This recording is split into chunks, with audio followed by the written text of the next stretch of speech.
Euh, Très dur. Là, je suis encore questionnement. Je reste pantois, dubitatif devant ce film. Je vous avoue que c'est une des plus dures critiques que j'ai eu à faire, tellement je sais pas quoi vous dire en fait. Même encore là, sincèrement, en y réfléchissant, en revoyant la fin du film, je n'ai toujours pas compris ce qu'elle nous proposait à la fin. Et du coup, je vais devoir vous faire une critique avec spoil parce que je suis incapable de faire sans spoil. Voilà, si vous n'avez pas vu le film, c'est un film Netflix, sachez-le, je vous invite pas à aller le voir. Il est beaucoup trop long pour ce qu'il nous propose. Il doit y avoir 2 ou 3 scènes intéressantes à tout péter, un peu gore et glauque, mais sinon le reste c'est très très chiant. On est un peu au même niveau que The Witch, le film avec cette famille qui vit dans une forêt, et puis il y a une sorcière, etc. où c'était nul, mais alors vraiment nul, hein, ce film est une bouse. Et bien on est un peu au même niveau, vraiment ce film est pas bon du tout, donc je vous invite pas à aller le voir. Du coup si vous restez là, sachez qu'en tout cas je vais spoil à gogo, je pense, sincèrement. Bienvenue pour la critique de Apostle, en français Le Bon Apôtre, réalisé par monsieur Gareth Evans. Gareth Evans, qui est quand même l'homme qui a fait The Raid. Voilà, il a travaillé aussi sur un film d'horreur qui était VHS 2, je crois, qui était largement mieux à tous les niveaux. Au niveau des acteurs, l'acteur principal c'est Dan Stevens, qui est très bon. La plupart des acteurs sont vraiment très très bons, mais là c'est vrai que Dan Stevens c'est lui le rôle principal, on va le voir beaucoup et il est très intéressant. Nous avons Mark Lewis Jones, on a Michael Sheen et plein d'autres que je vous laisse découvrir ou non si ça vous intéresse bien sûr. Je vais d'abord souligner le point positif, enfin les quelques points positifs, le jeu d'acteur que j'ai souligné bien sûr, la réalisation. Franchement, le film est super bien réalisé parce que autant l'histoire est nulle à chier, autant l'ambiance qui est dégagée de ce village, qui est dégagée de certaines des personnes, qui est dégagée de cette île, est assez poignante. Vraiment, elle vous prend aux tripes et tu te dis qu'à tout moment, il peut y avoir un truc gore, un truc glauque qui va se passer. Et justement, c'est un peu le souci, c'est qu'il y a une telle grosse ambiance que t'attends énormément de choses et en fait, t'es déçu tout le long du film. Pour vous dire. Mais voilà, l'ambiance est le gros point fort de ce film. La musique est vraiment très très bonne avec l'utilisation de vieils instruments. Voilà, on a l'impression qu'il y a des cordes qui vibrent, qui à tout moment peuvent se céder. Voilà, des musiques un peu classiques utilisées très souvent dans les films d'horreur. Du coup, tu t'attends aussi à avoir des jumpscares, etc. Mais alors, pas du tout. J'ai flippé. Enfin, je flippais à cause de l'ambiance, alors qu'en fait, il y avait pas de quoi flipper. Et puis, ben, c'est tout. C'est tout parce qu'après, on a 2h10 de rien. Mais alors, de rien du tout. L'histoire, donc on suit Thomas qui va être convié par son père pour une tâche, un travail, celle de retrouver sa sœur kidnappée par une secte qui vit éloignée de la société, éloignée de tout, sur une petite île, et qui demande une rançon. Ouais, je sais, c'est très couillant. Ça fait un peu penser au village, justement, qui vivait au milieu d'une forêt, tranquillou bilou, et la société extérieure était un danger, et justement, toute personne qui est conviée ou qui va venir dans le village est scrutée de près, de très très près, sous toutes les coutures, pour vérifier que ça ne soit pas un danger, ou quelqu'un qui veut justement saboter le bien-être de cette secte, un hérétique en gros. Secte qui vit bien sûr avec ses propres coutumes, propres religions, propres croyances. Ah, ça marche très bien, pourquoi pas. Le côté avoir besoin d'une rançon ne fonctionne absolument pas, et vous comprendrez très vite pourquoi. Parce que la rançon leur est nécessaire parce que leurs récoltes sont médiocres, en gros. Ils n'ont plus de quoi se nourrir et la famine s'approche à grands pas. Et là, tu te dis, d'accord, bon, les récoltes sont médiocres, ils n'arrivent pas à faire pousser certaines choses. Derrière, les animaux qu'ils ont gardés avec eux n'arrivent plus à donner naissance, ou en tout cas, la plupart des naissances sont catastrophiques, parce que généralement, le bébé va mourir très rapidement. Donc voilà, ils ont des problèmes pour se ravitailler, d'accord. Le problème, c'est que je me suis dit, mais attendez les gars, vous vivez sur une île entourée de flotte, vous avez un bateau. Pourquoi vous ne pêchez pas? Voilà. Non mais tout simplement, ils pêchent, tout va bien. Et venez pas me dire, ouais mais à ce moment... Non, on ne sait pas où vraiment l'île se situe. C'est jamais mentionné. Elle est juste plus éloignée de la terre ferme que les autres îles, en gros, pour justement être tranquille. D'accord. Ils ont un bateau, donc ils peuvent pêcher. En plus, et c'est quand même drôle, c'est que apparemment, alors je sais pas tous les combien de temps, ou voilà, on sait pas trop comment ça fonctionne d'ailleurs, les invitations, mais des gens ont le droit de venir vivre sur cette île. Bien sûr, si ils passent le certain test, donc ils sont conviés par une lettre. Alors on ne sait pas comment c'est choisi. Jamais ça sera mentionné. Justement, c'est comme ça que du coup Thomas pourra venir sur l'île grâce à une invitation qu'il a reçue. Parce qu'il faut savoir que bien sûr, la secte est au courant qu'une personne va venir sur l'île pour aller délivrer la fille. Ils ne savent pas si c'est un frère, ils ne savent pas si c'est un membre envoyé par la police. Ils ne savent pas, mais ils savent qu'une personne pourrait venir la délivrer puisqu'ils réclament une rançon. Donc c'est une certaine, il y a une certaine logique. Donc ils vérifient bien sûr toutes les personnes qui pourraient être suspectes.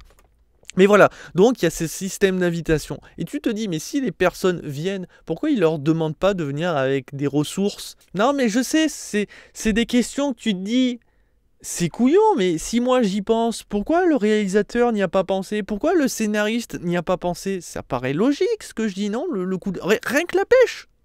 Mais non, je suis le seul à y avoir pensé. Et du coup... Le fait est que les récoltes ne soient plus abondantes, etc. Et du coup, la famine risque de taper à tout moment. Bah, cette tension scénaristique ne fonctionne pas parce que tu te dis, bah tiens, il pourrait faire ci et ça. Voilà. Mais bon, bref. Donc, Thomas arrive sur l'île et va commencer son enquête en se faisant passer pour... une personne qui veut vraiment vivre ici, est croyant, accepte les règles de cette secte, etc. pour éviter de se faire démasquer, parce qu'à tout moment il pourrait se faire démasquer et soit renvoyer sur l'île, sur sa terre natale à la base, ou peut-être pire encore, parce que cette île recèle un secret. Et voilà, 2h10 d'enquête, 2h10 de rien. Il va avoir 2 scènes gore, 2 scènes glauques qui ont été montrées dans la bande-annonce. Ouais, donc la bande-annonce vous spoil les 2 meilleurs moments. Par contre, je vous cache pas que c'est vrai que la scène la plus glauque et gore est vraiment dégueulasse. C'est celle qu'on voit dans la bande-annonce où on voit un mec attaché et t'as une vieille machine à l'arrière de son crâne, une machine pour percer. Voilà, c'est la scène la plus gore du film. Et c'est vrai qu'elle est assez touchante et poignante parce que la personne qui va être attachée, quand on va commencer à la connaître, il est facile de s'y attacher. Et c'est assez marquant. C'est la meilleure scène du film. Et elle arrive vers presque 1h40, 50 de film. Voilà. Les autres protagonistes qu'on va rencontrer, en fait, on ne s'intéresse pas aux membres du village. Il y en a 2-3 qui vont être intéressants, les 3 dirigeants, bien sûr. Mais il y a aussi 1 ou 2 personnes. Mais après, la plupart, c'est juste des citoyens lambda qui vivent ici. Et c'est dommage parce que moi, la question que je me pose, c'est qui sont-ils? Pourquoi ils se sont dit, tiens, je veux me détacher de la société actuelle pour vivre ici, dans cette île, isolée de tout? Qu'est-ce qui fait qu'ils sont allés ici? Rien ne fait qu'on s'y intéresse vraiment. Après, leurs coutumes, etc., elle est bien montrée. Et après, on en arrive à l'aspect surnaturel, puisqu'en fait, à plusieurs moments, pendant que Thomas enquête, on va voir des silhouettes, on va voir un visage apparaître sous un plancher, une vieille femme, on ne sait pas trop, on va découvrir son identité à la toute fin, enfin son identité, on va découvrir pas vraiment qui elle est, hein. On ne sait pas depuis quand elle est sur cette île, qu'est-ce qu'elle branlait là sur cette île avant tout le monde, comment se fait-il qu'elle ait ses capacités? Est-ce que c'est un dieu? Est-ce que c'est un démon? Voilà. Même si à un moment on va trouver des peintures sur des cailloux montrant une certaine cérémonie, montrant peut-être les pouvoirs de cette femme, qui est difficile à comprendre si on ne comprend pas les peintures, on n'a pas vraiment d'éléments de réponse. Et la fin part totalement en cacahuète, parce qu'on sait que cette femme est gardée d'une certaine manière par une personne qui a un masque. celle qu'on voit dans la bande-annonce, je crois, on a l'impression que c'est un mec, un espèce de démon, une créature démoniaque, etc. Mais non, non. Enfin, on ne saura jamais non plus son identité. Par contre, elle obéit aux autres. Elle est là pour surveiller et nourrir la créature en attendant. Mais là, encore une fois, je sais pas qui elle est. Qu'est-ce que c'est? Et le combat final avec cette créature n'a aucun sens. Donc j'ai envie de dire, donc c'est pas vraiment un démon, elle n'a pas plus de pouvoir que les autres. Apparemment, c'est juste un être humain qui est là pour garder cette créature. Mais qui est-elle? Est-ce que c'est le fils un des trois? Est-ce qu'elle était là aussi à la base avec cette dame? En fait, tout ce film est un... Démerde-toi avec ce que tu vois. Ouais, mais je voudrais un petit peu de réponse. Ta gueule, c'est comme ça. Ok. Et la fin aussi, c'est ta gueule, c'est comme ça. Effectivement. Parce que, alors voilà, c'est pour ça que j'avais dit que je spoilais déjà. Alors, j'ai déjà un peu spoilé, mais voilà. À la fin, il va se passer un événement où les gens vont devoir partir très rapidement de l'île. Et le personnage principal, donc Thomas, est grièvement blessé. Et il se repose en voyant voilà, les gens s'enfuir. Un des 3 membres est à côté de lui, le regarde, et là, tu vois Thomas s'affaler sur le sol, et t'as les plantes qui commencent à lui rentrer dans le corps, il a les yeux qui blanchissent, et fin. Désolé, je stoppe la critique, oui, c'est moi du futur, tout simplement. En fait, je viens de comprendre la fin du film. Alors je sais, ça a l'air couillon vu que je suis dans la critique, je suis en train de vous dire depuis tout à l'heure, ouais, j'ai rien compris et tout, mais si, là je viens de comprendre. Donc Thomas, tu fermes ta gueule, tu me laisses parler. En fait, la fin du film, on a l'élément de réponse au début. Quand Thomas va voir son père, il y a écrit sur la cheminée cette phrase. La puissance de sa résurrection réside dans sa souffrance. En fait, Thomas ayant perdu la foi, ayant souffert énormément physiquement et psychologiquement, à la fin, quand il tombe, les racines lui rentrent dans la peau et il subit une résurrection. Parce que quand il a vu la créature redonner vie, enfin donner vie à la nature, il y a un côté divin. Du coup, il a à nouveau la foi, je pense. Sauf qu'il y a un côté très malsain à cette fin, parce qu'on a le chef de la secte, qui est le dernier membre d'ailleurs, qui regarde Thomas. Et je pense que là, il va avoir un cercle vicieux parce qu'il va utiliser Thomas comme il a utilisé la femme auparavant pour recréer son village et reformer sa secte.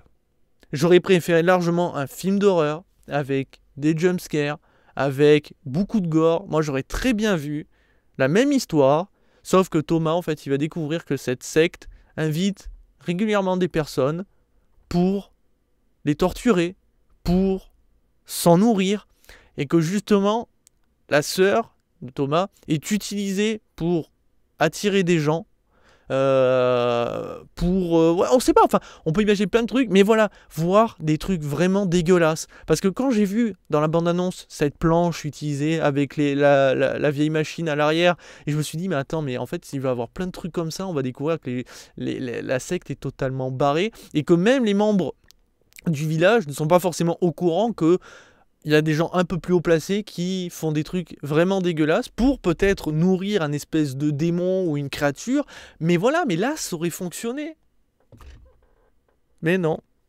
Si les scènes de torture, enfin entre guillemets, qui sont montrées, étaient largement plus exploitées, dans un côté beaucoup plus malsain, ce qui aurait largement justifié les apparitions de cette silhouette, ou le visage, enfin je veux dire, il y a quand même cette scène où à un moment, tu as quelques gouttes de sang qui tombent sur le parquet, puis tu as un visage qui apparaît, qui...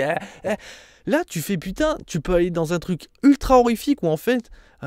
il y a une créature qui peut arriver sous toutes les maisons, se faufiler dans toute cette île, et justement, tu as des personnes qui l'utilisent en faisant des séances de torture, des trucs dégueulasses. Ça aurait été génial! Pourquoi on nous propose ce vieux film avec une fin totalement merdique? Je ne la comprends pas. Donc, ma note, eh bien tout simplement... 1 étoile sur 5. Encore une fois, une putain d'étoile. Et cette étoile, je l'offre uniquement parce que l'esthétique est là, l'ambiance, elle est ultra prenante, et d'ailleurs, c'est le gros problème, c'est qu'elle est tellement prenante que tu t'attends largement mieux, donc t'es vraiment déçu.